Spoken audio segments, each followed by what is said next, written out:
গোপালগঞ্জে দুই বাসের মুখোমুখি সংঘর্ষে প্রাণ হারালেন দুইজন। আর রক্তক্ষয়ী এই দুর্ঘটনায় হাসপাতালে মৃত্যুর সাথে পাঞ্জা লড়ছেন আরও অন্তত ২৫ জন যাত্রী। শুক্রবার গভীর রাতে ঢাকা-বরিশাল মহাসড়কের মুকসুদপুর উপজেলার রাগদি এলাকায় ঘটে এই ভয়াবহ দুর্ঘটনা।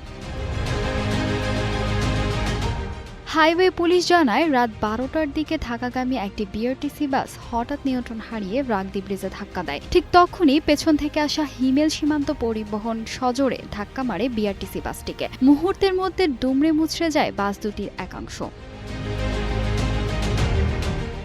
ভয়াবহ এই চিৎকারে ছুটে আসেন স্থানীয়রা। খবর পেয়ে দ্রুত উদ্ধার অভিযানে নামে পুলিশ ও ফায়ার সার্ভিস। আহতদের উদ্ধার করে রাজ্যের উপজেলা স্বাস্থ্য কমপ্লেক্স সহ বিভিন্ন হাসপাতালে নেওয়া হয়, তবে শেষ রক্ষা হয়নি। আশঙ্কাজনক অবস্থায় ঢাকায় নেওয়ার পথেই মারা যান পটুয়াখালীর অমিতাভ হাওলাদার এবং শেরপুরের কালাম। এছাড়া আরও একজনের অবস্থা আশঙ্কাজনক হওয়ায় তাকে বরিশাল শেরেবাংলা মেডিকেলে পাঠানো হয়েছে।